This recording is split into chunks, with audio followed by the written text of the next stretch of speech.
Hi everybody, welcome to Do You Believe on Paranormal Zone TV. Thanks so much for joining me tonight. Glad to have you all back. And please don't forget to please subscribe to my channel and give the show a like. I'd really appreciate it. So tonight I have J. Nathan Couch back with me tonight. I'm so excited to have him back.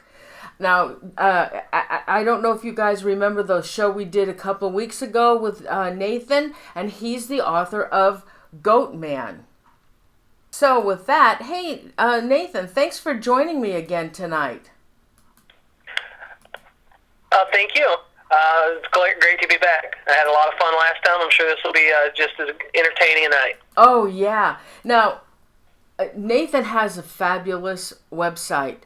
It's www.jnathancouch.com, and that's where I found out that he knows all about Sheepsquatch, Satyrs, is that Satyrs?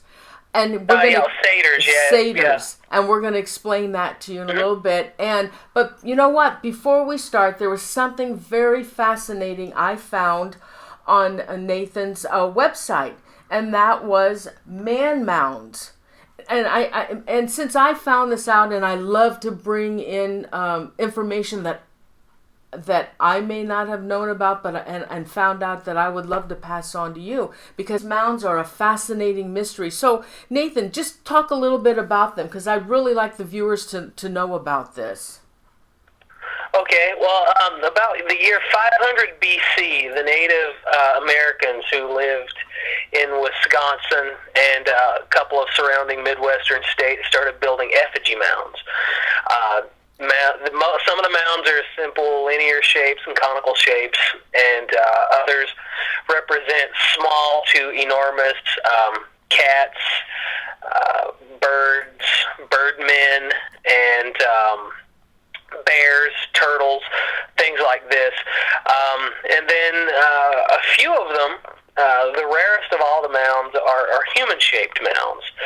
And I want to say around 7 or 8 of these were known to have existed. And over the years, the mounds were destroyed by European settlers and their descendants, road construction, agriculture, things like this. The majority of the man mounds were located in the Madison, Wisconsin area, what is now the Madison, Wisconsin area, and around Baraboo and in that general vicinity. And what happened was, most of them have been destroyed, but there is one really large mound that remains. I think it was the second largest. It's about 218 feet in length, and it resembles a man walking, and they call it Man Mound. Its legs were destroyed by road construction in 1909, but right after that happened, they realized that they needed to protect these mounds, so people in the county of, I forget exactly the name of the county that Baraboo's located, but they stepped in and they purchased what was remaining of Man Mound and built Mound Man County Park, and then they painted outlines of the mound's legs, so you could still kind of understand how big it was. Now, the identity of the Man Mound builders, these effigy mound builders, they're just known as mound builders, is kind of a mystery, because when European settlers first arrived in Wisconsin and discovered these mounds, they asked the current Winnebago and Potawatomi Indian population why they built the mounds. The natives at that time did not know who built the mounds and did not know the reason they were built. Of course, a lot of these Europeans began to think that because the current population wasn't building them, that Native Americans couldn't possibly be the ones who built them. So they started concocting all these crazy theories about who might have built them. Some people were saying they were built by people from the lost city of Atlantis. Others were saying they were built by a race of Northern European people who used to live here before they were displaced by the current native population. And then I think the Mormons postulated they were built by the lost tribe of Israel. And most people agree nowadays that it was just the descendants of the current native population who built these. And what were they used for? What were they used for? Well, some of that is still kind of vague. It's assumed they were built for ceremonial purposes. A few of them were burial mounds, but not all of them. The vast majority did not have bodies in them. For instance, there's several mounds out in Devil's Lake Park out in Baraboo, but only one of them actually had a burial in it. The rest of them, the purposes aren't quite so clear. Some people think that they were built to reenact stories of Native American gods and folk heroes and things like that, because most of them represent,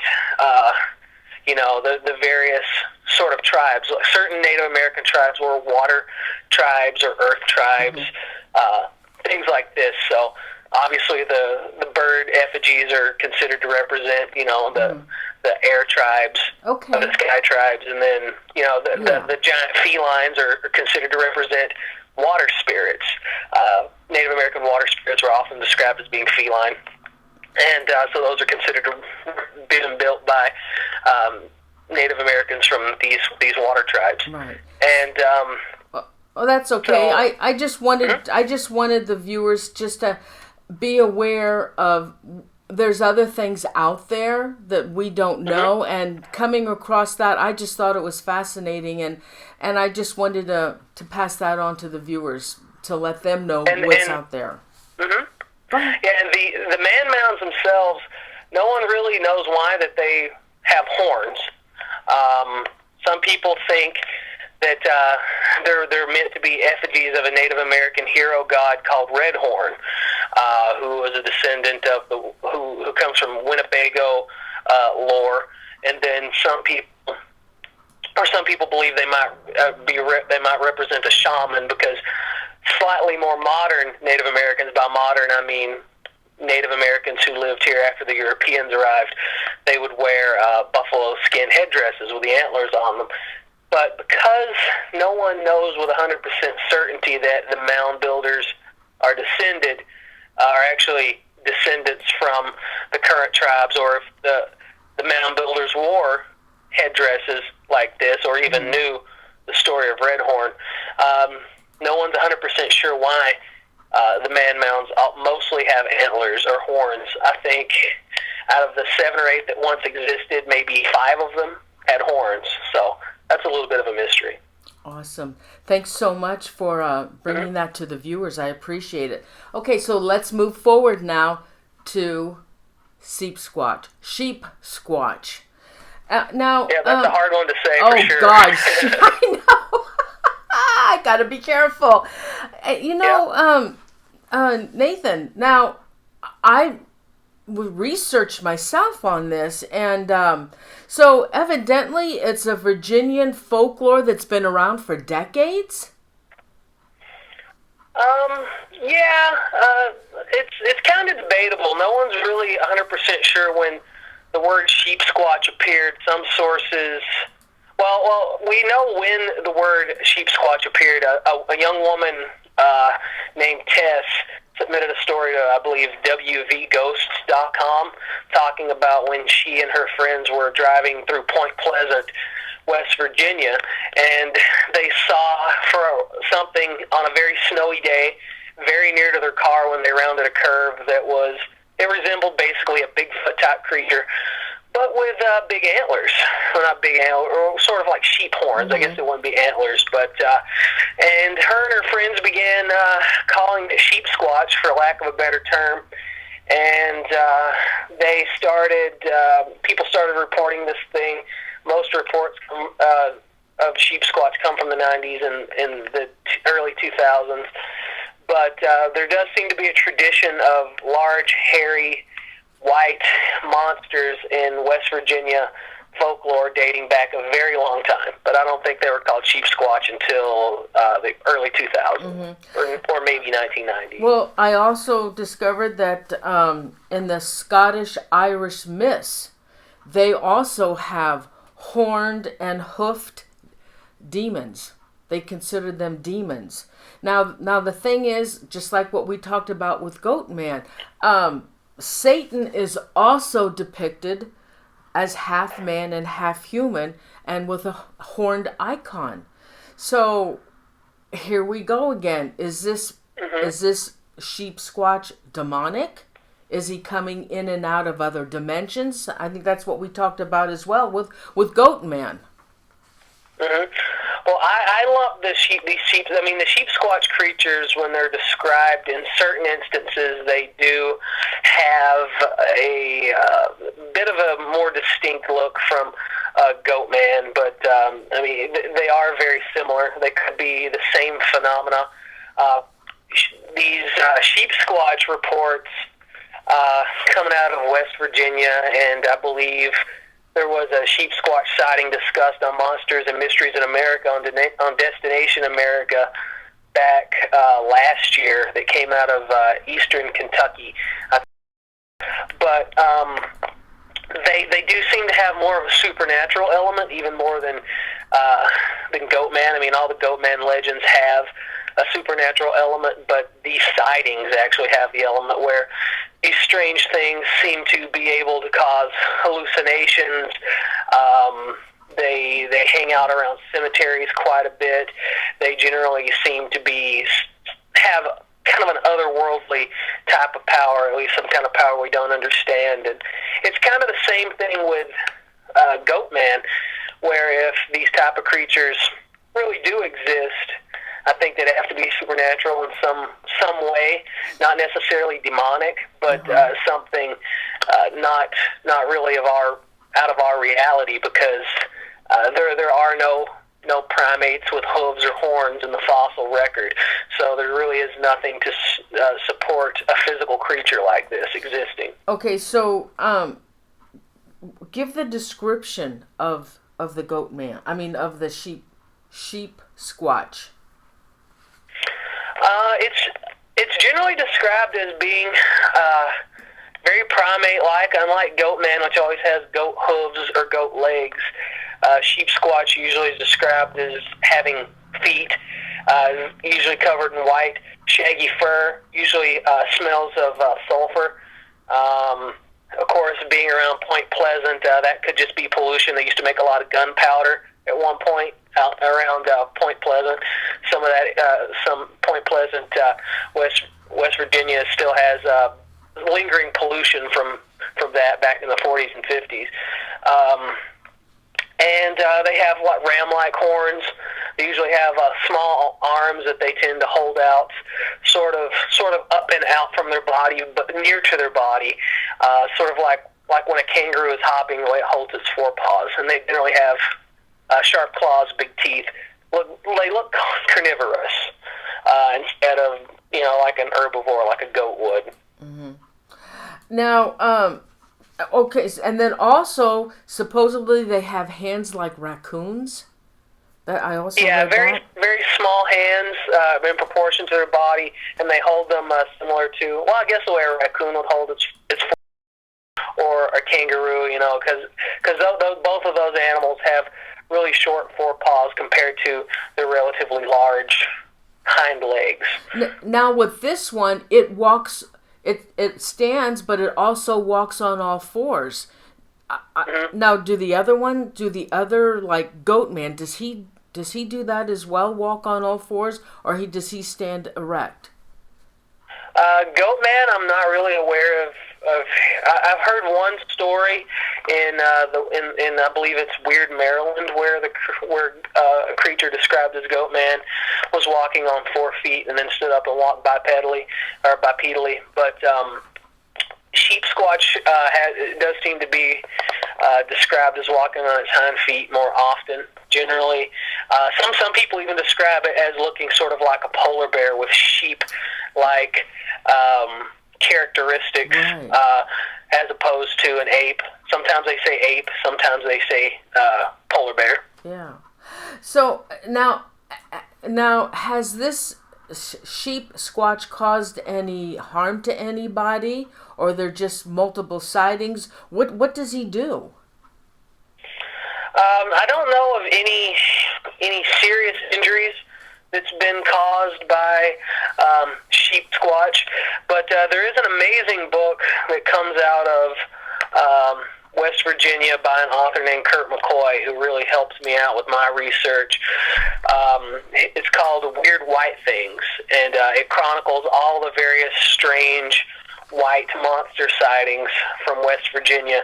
And some of the creatures in that book have been aggressive and attacked people, and to the point where I believe in one particular story, this white, furry, ape-like creature attacked this man while he was hunting, and he felt as if he was being mortally wounded. He could feel it tearing into his intestines and things like this. And then all of a sudden, when his friends arrived to him, the creature vanished and he was no longer injured. So it almost seems like they can cause hallucinations of being injured. Now, this wasn't strictly a sheep squatch sighting.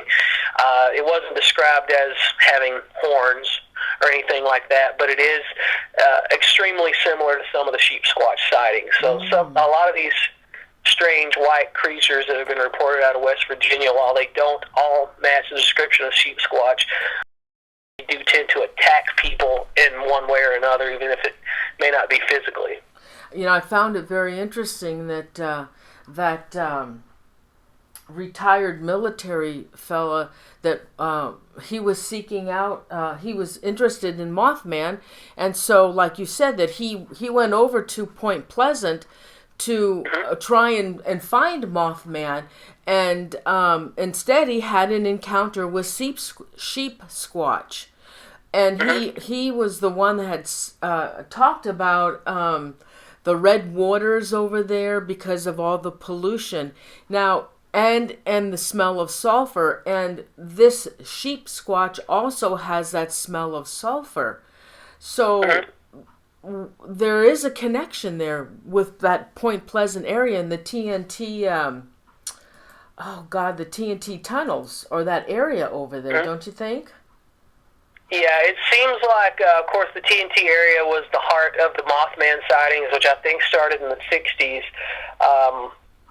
And, of course, Mothman is one of the most famous creatures in all of, Fortean literature. But it seems like even though Mothman has mostly been absent in recent decades, people still wander out to the TNT looking to experience something strange, and a lot of them have very peculiar encounters. Sheep Squatch is one of them. Both times I think that it was sighted in Point Pleasant. It was pretty near the TNT, and other similarly strange creatures have been seen out there. This almost seems as if perhaps that TNT area have some real supernatural or interdimensional significance, since so many baffling, inexplicable creatures are reported there. Oh, more than Mothman and who else has been reported there besides Mothman and Sheep Squatch? Just more of these strange white animals. I don't know the specific details because I'm not exactly a specialist on the Point Pleasant area, but I know, for instance, there's several other strange white monster sightings in Kurt McCoy's book from the TNT that were similar to Sheep Squatch but different. So strange white hairy animals of one variety or the other. People have said they've seen ghosts out there and things of that nature. It just seems to be a generally strange, troubling place. Yeah. Nathan, I just find it so strange that there are so many sightings of new creatures, and it just keeps going on and on and on. What do you think's going on? That's a tough one. There's been a lot of theories to explain explain all of this, I think one of the ones that have been put out there, I don't remember who first threw it out, was that some of these creatures are test animals being left behind by extraterrestrials to sort of test the waters, which I find hard to believe, just because so many different strange things are reported all the time. They'd have to be leaving quite a bit of test animals laying around. And then other people think that perhaps they're coming through from, another dimension. I've heard people say parallel worlds and universes where every now and then, our vibrations sort of kind of sync up with vibrations from another reality, and then occasionally people glimpse these strange things. I've heard people suggest tulpas, where, basically your own imagination. It's a Buddhist belief that your own imagination can create these peculiar things. If you think about something hard enough, and perhaps even subconsciously, you can actually have a real physical experience with it. Yes. It all enters into the realm of high strangeness, and it's all very bizarre and all extremely unlikely, but there really aren't a lot of good explanations to explain something as far out as, say, Sheepsquatch or Mothman. So these sightings of Sheepsquatch, are there very many of them? He's a relative newcomer to the whole cryptozoology world. Like I said, he didn't really, the actual name for him wasn't coined until, maybe 20 years ago. So there's not a huge body of sightings, but like I said, there are similar but extremely different white hairy creatures from West Virginia have been reported, going all the way back to the 30s, the 20s, and beyond, to pioneer days. So there is a very storied history of similar creature sightings in West Virginia, but Sheepsquatch seems to be a new one, and he does seem to be spreading. There were, like that Monsters and Mysteries in America episode from a couple of years ago that actually took place in Kentucky, quite a bit away from Point Pleasant, West Virginia. So, and there are sightings for similar creatures that would nowadays be considered a Sheepsquatch because of, but back then the term didn't really exist, such as the Amish community of Big Valley. In Pennsylvania in the 70s, there was a creature that sounds exactly like Sheepsquatch running around this Amish community for about 3 days, attacking geese and sheep and horses. Oh, really? You had Mennonites attacking it with pitchforks, and then it just inexplicably went away after the third sighting. Oh, God. Now, is there any connection at all with the Native Americans?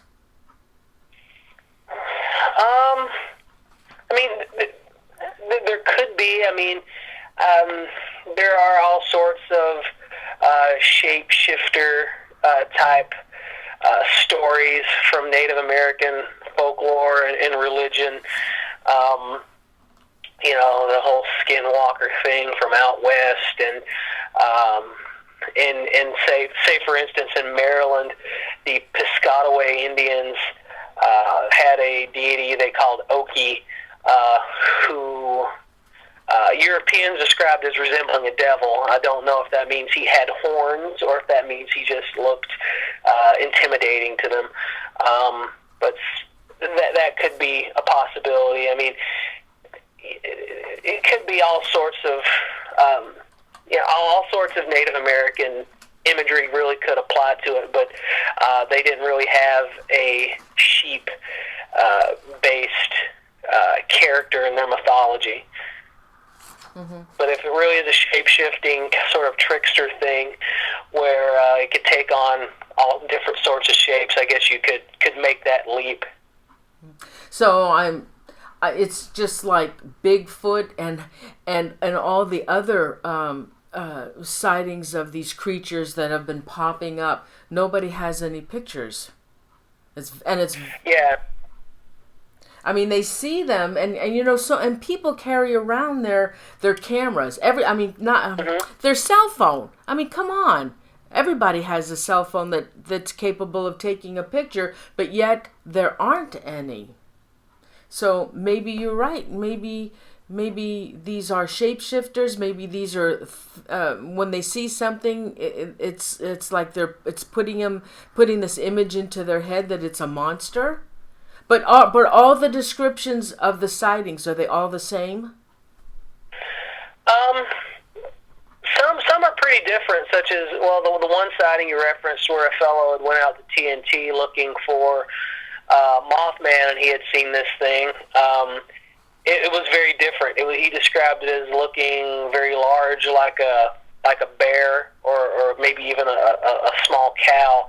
And I believe in that instance, he saw it drinking from a river, and it never stood on 2 feet. Whereas in the very initial sighting, where the group of girls saw it back in the mid to early 90s, when they were driving through Point Pleasant, it never got down on all fours. It was walking on 2 feet and sounded more like a Bigfoot type creature. And then the version out of Kentucky, the famous sighting that was on Monsters and Mysteries in America, was sort of a blend of the two. So there does, the descriptions seem to vary quite a bit, while keeping just a couple of, well, basically just the sheep-like characteristics of this thing.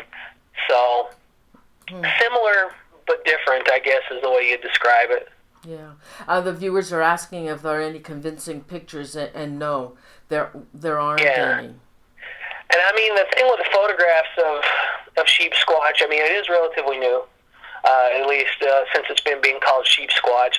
And when sightings of this thing has occurred, in the 90s, cameras on cell phones weren't quite as common.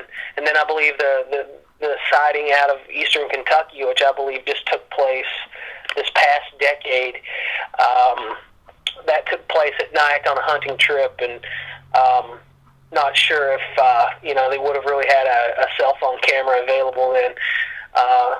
So when these things happen, they're generally very fleeting, with the exception of the one in Kentucky, where these two young hunters actually had a standoff with this thing and fired on it, and it seemed pretty impervious to their assault, and then they turned and fled. But in the other instances, it was very brief, see it for a couple of seconds, and then it sort of takes off on you. So that could generally just like in most cases of cryptozoology, these things don't hang around too often. Okay. Or rather, for too long a time is actually what I meant to say. Interesting. Well, it's very interesting, and I'm sure there's going to be more coming out about Sheepsquatch. Like you said, it's a new topic, and they're just starting to really start talking about it now. Mm-hmm. How about our next subject? Pronounce it for me. Satyrs? Satyrs. Yep. Okay, now. Yeah, that Y is tricky. Yep. Oh, I forget about it. I can't remember it. Forget about it, Nathan. But Nathan, okay, so like I found Mounds on Nathan's website, I found that he knows all about Nathan? Satyrs. And oh my God, this is so fascinating. So this is our next topic. Okay, go ahead, Nathan. Tell the viewers about this. I started researching satyrs because Goatman and sometimes Sheepsquatch, they're mostly referred to as resembling Greek satyrs. And satyrs are these nature spirits from Greek mythology. They started out in early Greek art and literature and sculpture as resembling basically young, handsome men, but with donkey-like ears and a horse's tail. They did not look anything like a goat. And then later, when the Roman Empire came in and adopted much of Greek mythology and basically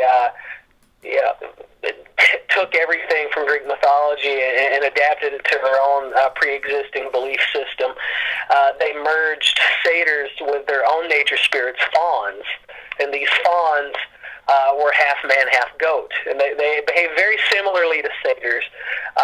And so from that point forward, satyrs were usually depicted as half man, half goat. So they really became inseparable from that point on. And these nature spirits, whether they were fawns or satyrs, they drank and they danced and they partied. They hung out with gods of wine and gods of music, and their chief interest, besides drinking and having a good time, was lusting after nymphs, which were female nature spirits, or actual human women. They were very amorous. They generally weren't dangerous like these Goatmen and Sheepsquatch in American Fortean literature are portrayed in the sightings that people were reporting. So they would occasionally cause you some harm, but they generally weren't aggressive along those lines. Mm-hmm. Now, but they're also considered a demon-like appearance. Yeah, I mean, when Christianity came to Europe, they wanted to as many pagans as possible, and almost every pagan religion has deities and characters that have human and animal qualities, particularly goat-like. For instance, the Greek god of the wild, Pan, half man, half goat. The Roman god of the woods was called Faunus, and he was half man, half goat. Neo-pagans have the horned god, which is essentially half man, half goat. You can keep naming them over and over. And so what a lot of people think happened was a lot of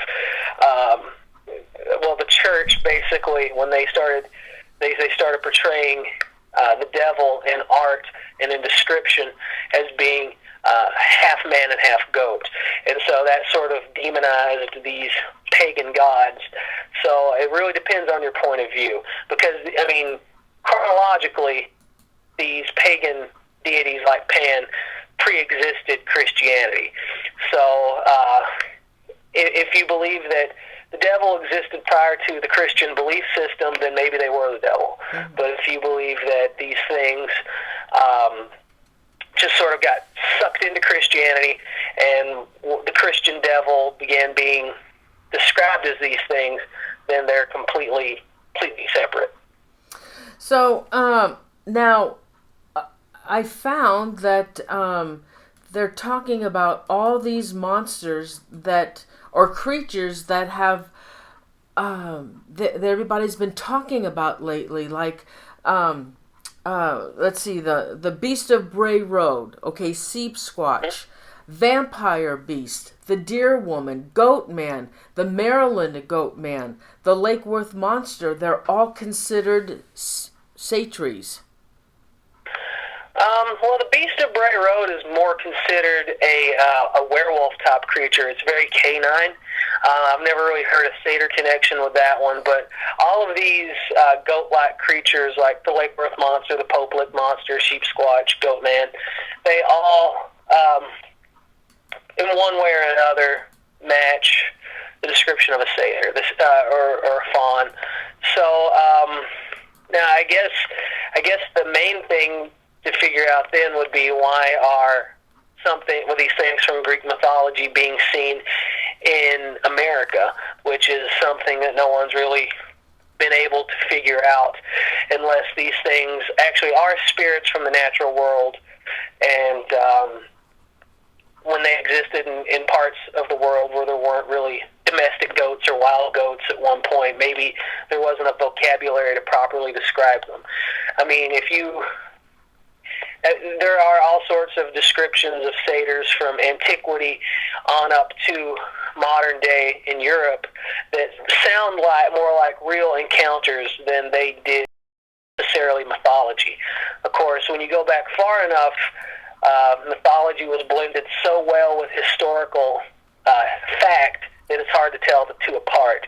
But satyr sightings still happen in England, not England, but some parts of the British Isles and on the continent of Europe as well, even to this day.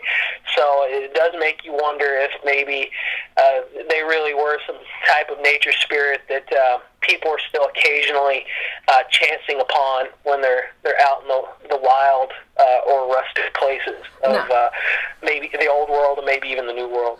So, with all these creatures that people are talking about and with all these sightings, where are the bodies? Where are the bones? Where are they? Well, if they really are nature spirits, they may not necessarily have a physical form. We could just be, we could be seeing them, but they may not necessarily be material. But if they are a flesh and blood animal, which is, I think, highly unlikely, considering that, like I said, there are nothing in the nothing in the fossil record to say that a primate ever had horns or hooves.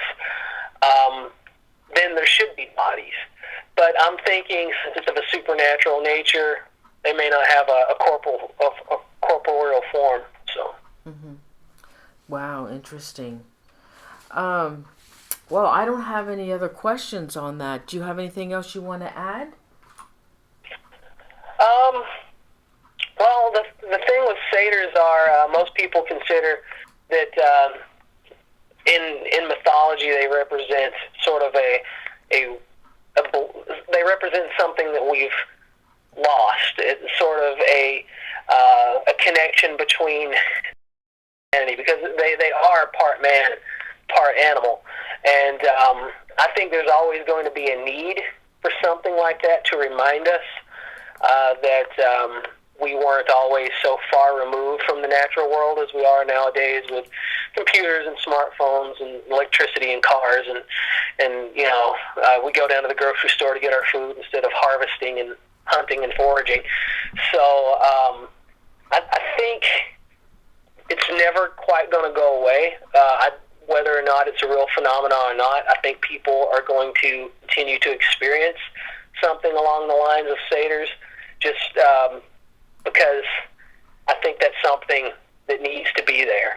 So whether or not these satyrs are real experiences, people really are seeing a half-man, half-goat out in the wilds of Europe or even in North America, I think the attraction to satyrs is always going to remain, because they like to drink, they like to have a great time, they're carefree, and they represent that natural world. Mm-hmm.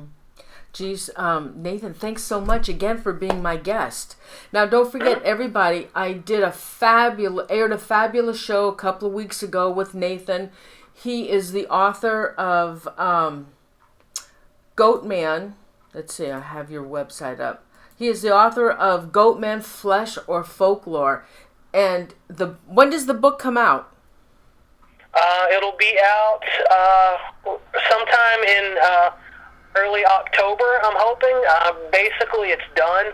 I'm just doing the last little bit of formatting on it. I've finished up the editing, or rather, I'm about to, and going to get some specs off to my design guy and get me over the cover, and then it's going to be available in just a couple months. Mm-hmm. And also, I have Nathan's website up. You ought to check his website out. He has some fascinating information on there, and that's how I found out about this information, by checking his website. It's really fascinating. I love your website, and I love to read some of those articles that you put up there, Nathan. And I'm going to catch you again. It's a relatively new site. I'm glad that it's working out and people are enjoying it. There's not a lot of content on there yet because it really launched about a month ago, but hopefully the content's going to keep growing. Oh, I love it. I love it. So everybody, thanks so much, Nathan. It's been a pleasure to have you on the show again. I just love having you on the show, and you're so knowledgeable on these certain subjects, and I love it. And I want to thank you for taking your time out on a Sunday to be on the show. Mm-hmm. I really appreciate it, Nathan. Oh, no problem. It's always great being on, and I love having an audience to talk to about these very strange things. These aren't really topics you can just start talking about with the next guy over in the grocery store. You gotta have some people who are willing to listen to some pretty outlandish things. So yes, well, we are very interested, and Nathan, again, thank you so much for joining me tonight. It was a real pleasure to have you on again. Thanks. Thank you. Anytime. Thanks, Nathan. Good night. Good night. Thanks.